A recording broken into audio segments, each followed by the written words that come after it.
नमस्कार दोस्तों, इस वीडियो में बिहार का भूगोल से संबंधित बेसिक इन्फॉर्मेशन को डिस्कस करेंगे जो आपके आगे आने वाले सभी एग्ज़ाम के लिए महत्वपूर्ण होंगे। बिहार के ये आपके बिहार का भूगोल का वीडियो नंबर फर्स्ट है और इसके सारे इन्फॉर्मेशन जो है विकास पनोरमा बुक से लिया गया है। तो आइए देखते हैं पहला पॉइंट। सबसे पहले आपको भारत के मैप में दिशा का ज्ञान होना चाहिए। तो जो ऊपर वाला इसे नॉर्थ उत्तर, साउथ दक्षिण, ईस्ट पूरब, वेस्ट पश्चिम बोला जाता है। भारत में कितने राज्य हैं? तो भारत में 28 राज्य और 8 केंद्र शासित प्रदेश है। जो 28 राज्य है उसी में से बिहार भी एक राज्य है। बिहार जो है भारत के मैप में किस दिशा में स्थित है? तो बिहार भारत के मैप में जो है उत्तर पूर्वी दिशा में स्थित है, उत्तर पूर्वी दिशा में स्थित है। उसके बाद आपको ध्यान रखना है कि जो वर्तमान में आप बिहार देख रहे हैं, जो आकार आप वर्तमान में बिहार को देख रहे हैं, क्या पहले भी इसी आकार का बिहार था? तो नहीं, पहले जो है बिहार में झारखंड और उड़ीसा भी आते थे। तो कब आते थे? 1912 में जो है 1912 में झारखंड, उड़ीसा, बिहार जो आज का है, ये तीनों आपके बिहार के नाम से जाने जाते थे। लेकिन बाद में जो है 1936 में बिहार से जो है उड़ीसा अलग हो गया भाषा के कारण। उसके बाद बचता है बिहार और झारखंड। लेकिन बाद में झारखंड के द्वारा भी मांग किया जाता है कि हमें अलग होना है, मतलब कि बिहार से अलग होना है, क्योंकि हम आदिवासी इलाका हैं, हम पिछड़े हुए रह जाते हैं। तो उसके कारण जो है झारखंड जो है ये आपके 15 नवंबर 2000 को अलग हो जाता है। झारखंड जो है 15 नवंबर 2000 को अलग हो जाता है और जो वर्तमान स्वरूप में आप बिहार देख रहे हैं ये आपके अस्तित्व में आता है। तो ये बीपीएससी का पूछा हुआ भी सवाल है कि वर्तमान जो बिहार देख रहे हैं अस्तित्व में कब आता है? तो 15 नवंबर 2000 को आता है, क्योंकि 15 नवंबर 2000 को जो है झारखंड बिहार से अलग हो गया था। सारे पॉइंट समझ गए? तो सबसे पहले 1912 में जो है आज का बिहार, झारखंड और उड़ीसा तीनों साथ में थे। लेकिन 1936 में जो है उड़ीसा अलग हो गया बिहार से और 15 नवंबर 2000 को जो है झारखंड आपके बिहार से अलग हो जाता है।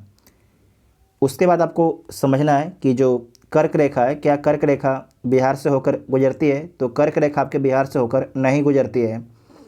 तो कर्क रेखा भारत के किन किन राज्यों से होकर गुजरती है? तो भारत के 8 राज्यों से होकर गुजरती है और उसमें आपका है गुजरात है, राजस्थान है, मध्य प्रदेश है, नोट कीजिएगा, छत्तीसगढ़ है, झारखंड है, पश्चिम बंगाल, त्रिपुरा, मिज़ोरम। तो इन 8 राज्यों से होकर कर्क रेखा गुजरती है। उसके बाद आपको ध्यान रखना है कि जो बिहार की आकृति कैसी है? तो बिहार की आकृति जो है आयताकार है। बिहार की जो आकृति है कैसा है? तो बिहार की आकृति आपके आयताकार है, ठीक है। उसके बाद आपको ये भी ध्यान रखना है कि जो बिहार राज्य है, बिहार राज्य से किन किन राज्यों की सीमा लगती है या और किन देश की सीमा लगती है? तो ऊपर में देखिए नॉर्थ में जो है बिहार की सीमा आपके नेपाल से लगता है, वेस्ट में पश्चिम बंगाल से, दक्षिण में झारखंड और पूरब में पश्चिम बंगाल से लगता है। फिर से बोलते हैं, उत्तर में नेपाल से, पश्चिम में उत्तर प्रदेश से, दक्षिण में झारखंड से और पूरब में पश्चिम बंगाल से सीमा लगता है। उसके बाद एक पॉइंट और ध्यान रखना है कि बिहार जो है एक लैंड लॉक है। बिहार जो है एक लैंड लॉक है। लैंड लॉक का मतलब समझते हैं क्या होता है? जिसकी सीमा जो है समुद्र से नहीं लगती। जैसे कि देखिए जो आंध्र प्रदेश है और आपके उड़ीसा है, इसकी सीमा समुद्र से लग रहा है, जबकि बिहार की सीमा आपके समुद्र से नहीं लग रहा है। बिहार की सीमा जो है समुद्र से नहीं लग रहा है, तो इसे क्या बोला जाएगा? इसे लैंड लॉक राज्य बोला जाएगा। तो इतना आपको ध्यान में रखना है। उसके बाद नेक्स्ट पॉइंट है कि नॉर्थ से साउथ और ईस्ट से वेस्ट बिहार की लंबाई कितनी है और चौड़ाई कितना है? तो सबसे पहले आप समझिए कि जो नॉर्थ है और ये साउथ है, तो नॉर्थ से साउथ बिहार की जो है, बिहार की लंबाई कितना है? नॉर्थ से साउथ जो है बिहार की लंबाई कितना है? तो 345 किलोमीटर है नॉर्थ से साउथ आपके बिहार की लंबाई है। और अगर पूछा जाएगा कि बिहार की चौड़ाई कितना है पूरब से पश्चिम, तो पूरब से पश्चिम जो बिहार की चौड़ाई है 483 किलोमीटर है। कितना है? 483 किलोमीटर है। उसके बाद आपको ध्यान रखना है अक्षांशीय विस्तार। यहाँ पर समझिए अगला स्लाइड में। सबसे पहले यहाँ समझ लीजिए, ये आपके मैप है, इसमें अक्षांश देशांतर आपको समझना है। यहाँ पर देखिए, जो नॉर्थ से साउथ की ओर रेखा खींचा गया, जो नॉर्थ से साउथ की ओर रेखा खींचा गया, इसे क्या बोलेंगे? इसे बोलेंगे देशांतर। इसे क्या बोला जाएगा? इसे देशांतर बोला जाएगा। जो ईस्ट से वेस्ट की ओर रेखा खींचा जाएगा, जो ईस्ट से वेस्ट की ओर रेखा खींचा जा रहा है, उसे क्या बोलेंगे? उसे बोलेंगे आपके अक्षांश। ठीक है, उसे क्या बोला जाएगा? उसे अक्षांश बोला जाएगा। ये दोनों पॉइंट को ध्यान में रखिएगा। तो यहाँ पर देखिए, तो हमें समझना है अक्षांश और देशांतर। तो जो आपके अक्षांश है, ये आपके क्या है? ये आपके अक्षांश है। तो अक्षांश में बिहार का अक्षांशीय विस्तार कितना है? बिहार का जो है अक्षांशीय विस्तार कितना है? तो बिहार का जो अक्षांशीय विस्तार आपका है 24 डिग्री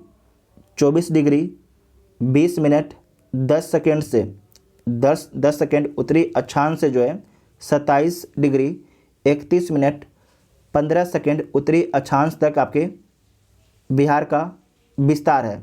उत्तरी क्यों बोला जाता है? तो यहाँ पर समझिए, ये आपके ग्लोब है, ये आपके 0 डिग्री है, और ये आपके नॉर्थ ऊपर में, ये साउथ है। तो जो भारत है आपके 0 डिग्री को ऊपर में स्थित है, इसका मतलब क्या है? नॉर्थ में, उत्तर में स्थित है, इसीलिए लिखा जाता है उत्तरी अक्षांश। ठीक है, तो 24 डिग्री 20 मिनट 10 सेकेंड उत्तरी अक्षांश से जो है 27 डिग्री 31 मिनट 15 सेकेंड उत्तरी अक्षांश तक जो है बिहार का विस्तार है। उसके बाद बिहार का देशांतरीय विस्तार कितना है? तो जो बिहार का देशांतरीय विस्तार है, जो बिहार का देशांतरीय विस्तार आपके है 83 डिग्री 19 मिनट 50 सेकेंड से 88 डिग्री 17 मिनट 40 सेकेंड पूर्वी देशांतर तक जो है बिहार का विस्तार है। पूर्वी देशांतर क्यों बोला जाता है? तो यहाँ पर देखिए 0 डिग्री है, जहाँ से समय मापा जाता है। तो जो समय मापा जाता है, जो ब्रिटेन से इसकी रेखा गुजरती है, तो इसके ईस्ट में क्या है? आपके भारत है, तो इसे बोलेंगे क्या? पूर्वी देशांतर बोला जाएगा। ठीक है, दोनों बात आपको समझा दिए हैं। तो एक बार दोबारा देख लीजिए सारे पॉइंट को, कि जो नॉर्थ से साउथ आपके बिहार की लंबाई कितना है? 345 किलोमीटर है। और ईस्ट से वेस्ट बिहार की चौड़ाई कितना है? तो 483 किलोमीटर है। और अक्षांशीय विस्तार कितना है? तो 24 डिग्री 20 मिनट 10 सेकेंड से 27 डिग्री 31 मिनट 15 सेकेंड उत्तरी अक्षांश तक आपके बिहार का विस्तार है। और उसके बाद जो है, जो बिहार का देशांतरीय विस्तार कितना है? तो 83 डिग्री 19 मिनट 50 सेकेंड से जो है 88 डिग्री 17 मिनट 40 सेकेंड पूर्वी देशांतर तक जो है बिहार का विस्तार है। उसके बाद है कि बिहार का क्षेत्रफल कितना है? तो बिहार का क्षेत्रफल जो है 94,163 वर्ग किलोमीटर बिहार का क्षेत्रफल है। अगर इसे परसेंटेज में बदला जाता है तो कितना परसेंट हो जाता है पूरे भारत का? तो 2.86% हो जाता है। 2.86% हो जाता है, समझे कि नहीं? उसके बाद नेक्स्ट पॉइंट है कि जो बिहार है, ये आपका बिहार है, बिहार की सीमा जो है किन किन राज्यों और किन किन देशों से लगती है? तो ये तो पूछा ही जाता है, लेकिन आपसे पूछा जाता है कि जो बिहार के डिस्ट्रिक्ट हैं, उस डिस्ट्रिक्ट की सीमा किस देश से लगती है, किस राज्य से लगती है, तो ये पूछा आपके जाता है। तो इसके बारे में समझिए। तो सबसे ऊपर में आपका है नेपाल है। तो हम लोग देखेंगे कि नेपाल से जो है, नेपाल एक अंतर्राष्ट्रीय कंट्री है, एक देश है। तो नेपाल देश से जो है बिहार के किन किन राज्यों की बिहार के जो किन किन डिस्ट्रिक्ट की सीमा लगती है, जो नेपाल है, नेपाल से जो है बिहार के किन किन डिस्ट्रिक्ट की सीमा लगती है, तो इसे देख लीजिए। पहला है पश्चिमी चंपारण, दूसरा है पूर्वी चंपारण, तीसरा सीतामढ़ी, चौथा मधुबनी, पाँचवा सुपौल, छठा अररिया, सातवां किशनगंज। तो 7 डिस्ट्रिक्ट की सीमा जो है नेपाल से लगता है। कौन कौन डिस्ट्रिक्ट का? पश्चिमी चंपारण, पूर्वी चंपारण, सीतामढ़ी, मधुबनी, सुपौल, अररिया, किशनगंज, इन 7 डिस्ट्रिक्ट का सीमा जो है नेपाल से लगता है। उसके बाद समझिए कि अब जो है उत्तर प्रदेश राज्य से जो है किन किन डिस्ट्रिक्ट की सीमा लगती है। तो पहला कौन है? पहला आपके पश्चिमी चंपारण, दूसरा है गोपालगंज, तीसरा है सिवान, चौथा सारण, पाँचवा भोजपुर, छठा बक्सर, सातवां कैमूर, 8वां रोहतास। तो इन 8 डिस्ट्रिक्ट की सीमा जो है पश्चिम बंगाल से लगती है। कौन कौन डिस्ट्रिक्ट की? तो पश्चिम चंपारण, गोपालगंज,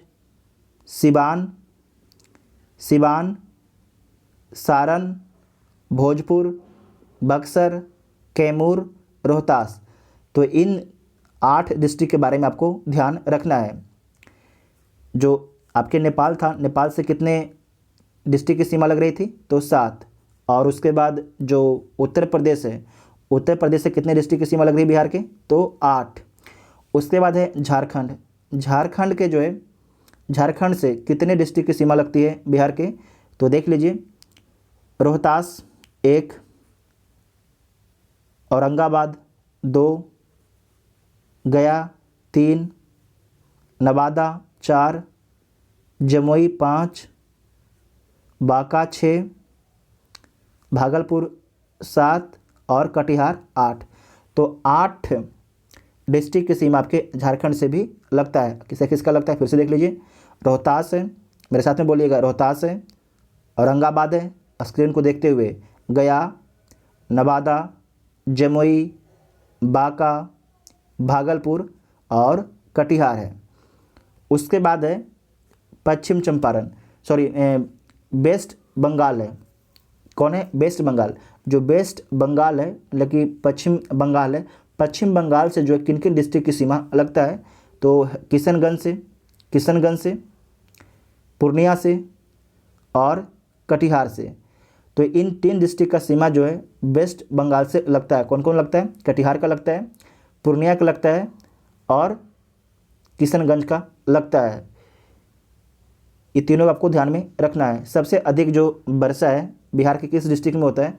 तो किशनगंज में जो है सबसे अधिक आपके वर्षा होता है। कहाँ पर होता है? किशनगंज में सबसे अधिक आपके वर्षा होता है। सबसे गर्म जो कौन सा डिस्ट्रिक्ट है? तो गया आपके सबसे गर्म डिस्ट्रिक्ट है। उसके बाद आपको समझना है ये पटना है। जो पटना है, ये पूछा जाता है कि पटना डिस्ट्रिक्ट से जो है किन किन डिस्ट्रिक्ट की सीमा लगती है, या कितने डिस्ट्रिक्ट की सीमा लगती है? तो पटना डिस्ट्रिक्ट से आपके 9 डिस्ट्रिक्ट की सीमा लगती है। पहला है सारण, उसके बाद है वैशाली, सारण के बाद वैशाली है, और वैशाली के बाद समस्तीपुर है, बेगूसराय है, लखीसराय है, नालंदा है, जहानाबाद, अरवल, भोजपुर। इन 9 डिस्ट्रिक्ट की सीमा आपके पटना से लगता है। तो सारे पॉइंट को आप लोग समझ गए हैं। उसके बाद नेक्स्ट पॉइंट है कि बिहार का भौतिक विभाजन। बिहार का जो है भौतिक विभाजन के बारे में देखें। बिहार को 3 भागों में बांटा जा सकता है। पहला है पर्वतीय और तराई इलाका, दूसरा मैदानी, तीसरा आपके पठारी है। तो जो बिहार का सबसे ऊपर वाला जो इलाका है ये आपके है पर्वतीय और तराई है। जो बीच वाला है इसे मैदानी बोलेंगे, और जो सबसे नीचे वाला है इसे पठारी बोलेंगे। तो पर्वतीय एवं जो तराई इलाका है उसमें सोमेश्वर की श्रेणी है। इसकी ऊंचाई कितना है? तो 874 मीटर है। कितना है? 874 मीटर है। बिहार के सबसे जो ऊंची श्रेणी है सोमेश्वर श्रेणी ही है। और उसके बाद है रामनगर दून, जिसकी ऊंचाई कितना है? 240 मीटर है। और उसके नीचे है दून घाटी या हरहा नदी घाटी। तो इसमें आपको ध्यान रखना है कि दून घाटी या हरहा नदी घाटी जो है कहाँ पर स्थित है?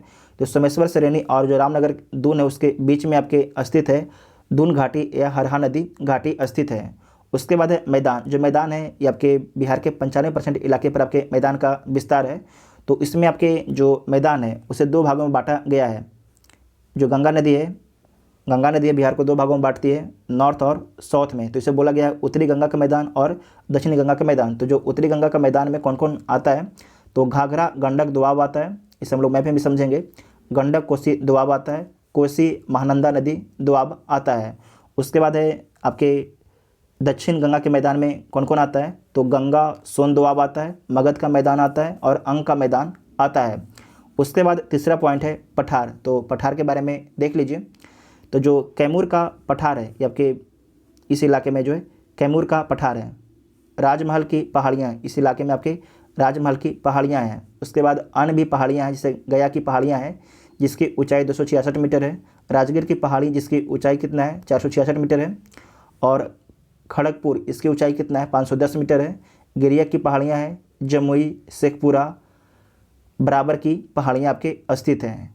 तो सबसे पहले हम लोग मैप में समझते हैं कि जो बिहार का मैदान है, तो जो घाघरा और गंडक है, घाघरा और गंडक है, तो जो बीच वाला इलाका है इसे क्या बोलेंगे, घाघरा गंडक दोआब बोलेंगे। दोआब किसको बोला जाएगा, तो देखिए दो नदी है, दो नदी के जो बीच का इलाका होता है उसे दोआब बोला जाता है। जो दोआब इलाका होता है वहाँ पर उत्पादन क्षमता बहुत ज़्यादा होता है, क्योंकि यहाँ पर जो है जलोढ़ मिट्टी होती है, और जो आपके नॉर्थ बिहार है यहाँ पर न्यू जलोढ़ मिट्टी ज़्यादा है। घाघरा और जो गंडक, घाघरा और गंडक दोआब, ये आपकी घाघरा और गंडक दोआब हो गया। उसके बाद गंडक और कोसी दोआब, ये वाला है गंडक और कोसी दोआब। एक मिनट रुक जाइए, ये आपके है गंडक और कोसी दोआब है। और उसके बाद ये जो इलाका देख रहे हैं, ये जो इलाका आपका है, ये कौन सा दोआब हो जाएगा, तो कोसी महानंदा दोआब हो जाएगा, कोसी महानंदा दोआब हो जाएगा। फिर से बोलते हैं, घाघरा गंडक दोआब कौन है, ये आपके घाघरा गंडक दोआब है। और जो बीच वाला है गंडक कोसी दोआब है, और कोसी महानंदा दोआब आपके ये वाला है। ठीक है, आप मैप में समझ रहे हैं ना, ये आपकी कोसी नदी है। और जो कोसी नदी है, कोसी नदी को बिहार का शोक भी बोला जाता है, क्योंकि कोसी नदी जो है बार बार अपना रास्ता चेंज करते रहती है। उसके बाद आपका है कि गंगा और सोन का दोआब, ये आपके है, इधर गंगा है, ये आपके सोन है, तो गंगा सोन का दोआब ये हो जाएगा, गंगा और सोन का दोआब हो जाएगा। उसके बाद नेक्स्ट है, ये आपके मगध का मैदान है, ये आपके मगध का मैदान है। और सबसे जो ईस्ट में है, ये आपके अंग का मैदान है, ये आपके अंग का मैदान है। तो सारा कुछ आप लोग समझ गए हैं। और जो नीचे वाला है, जो नीचे वाला है, ये आपके पठार है, ये क्या आपके पठार है।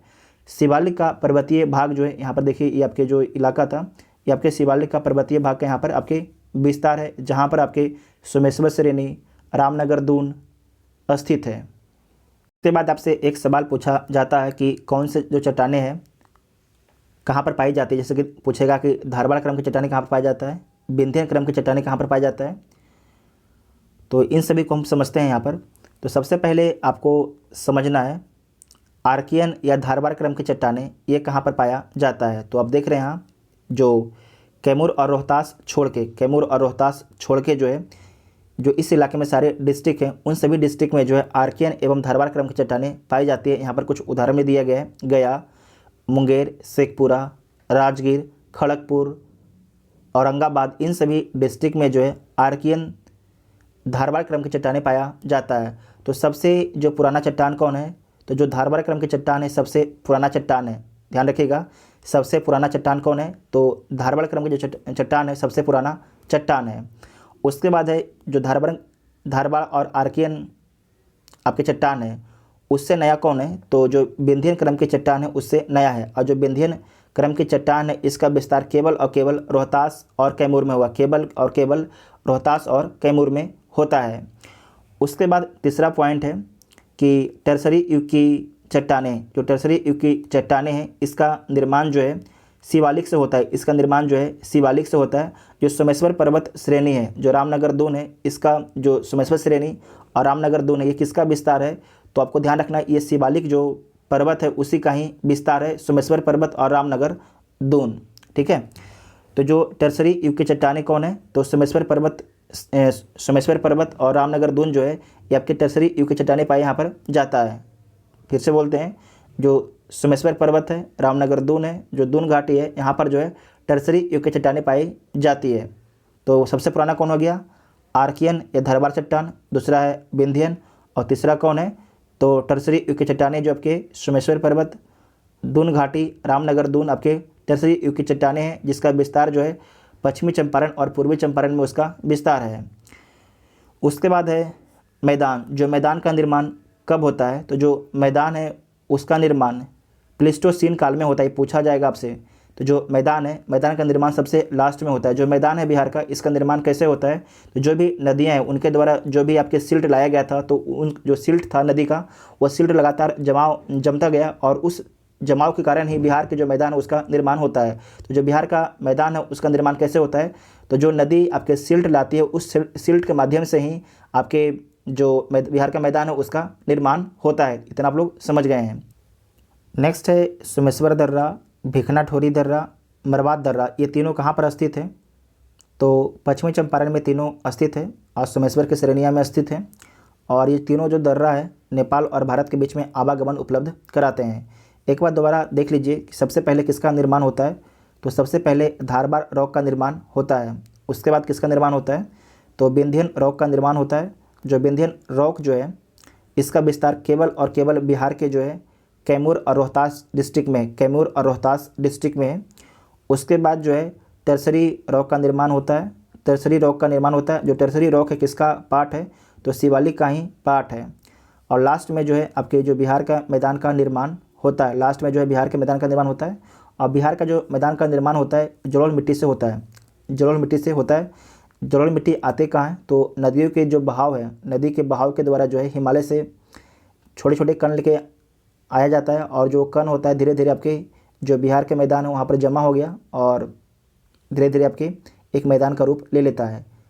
बात समझे कि नहीं। इसे कि अभी भी नदी में सिल्ट होता है कि नहीं, वो सिल्ट था धीरे धीरे आपके जो बिहार के इलाका था वहाँ पर जमा हो गया और मैदान का रूप धारण कर लिया। तो नॉर्थ और साउथ से जो भी नदियाँ जाती थी बिहार में, तो उन सभी नदियों के द्वारा सिल्ट ले जाया गया और उस सिल्ट के माध्यम से ही आपके बिहार के मैदान का निर्माण हुआ है। यहाँ पर ध्यान रखना कि जो आपके, एक सेकंड रुक जाइए, ये आपके नॉर्थ है, ये आपके साउथ है। तो जो बीच वाला बिहार का जो इलाका ये गहरा है, बिहार का गहरा है, तभी तो नॉर्थ से और साउथ से जो भी नदी आपके जाती है बीच में जाके गिरती है गंगा नदी में। तो समझे कि नहीं, जो बीच वाला जो लोकेशन है ये क्या है, गहरा है। और जो आपके नॉर्थ और साउथ वाला जो भाग है उठा हुआ है। नेक्स्ट है उत्तर बिहार का मैदान और दक्षिण बिहार का मैदान। तो उत्तर बिहार का जो मैदान है बाढ़ की विभीषिका झेलता है, उसका पीछे रीजन है क्योंकि जो उत्तर बिहार में नदियों की संख्या भी ज़्यादा है और सारे नदी आपके 12मासी नदी हैं। जब वर्षा के दिनों में इन नदियों में पानी ज़्यादा हो जाता है तो पानी जो है नदी से बाहर आ जाता है। उसके बाद जो आसपास इलाके हैं उस इलाके में बाढ़ आ जाता है। तो बाढ़ की विभीषिका झेलता है उत्तर बिहार। जलोढ़ मृदा की प्रधानता है। खाद्यान्न फसलों की प्रधानता है। धान गेहूं का ज़्यादा उत्पादन किया जाता है। प्रमुख नदियां गंडक है, घाघरा, बूढ़ी गंडक, बागमती, कोसी और महानंदा है।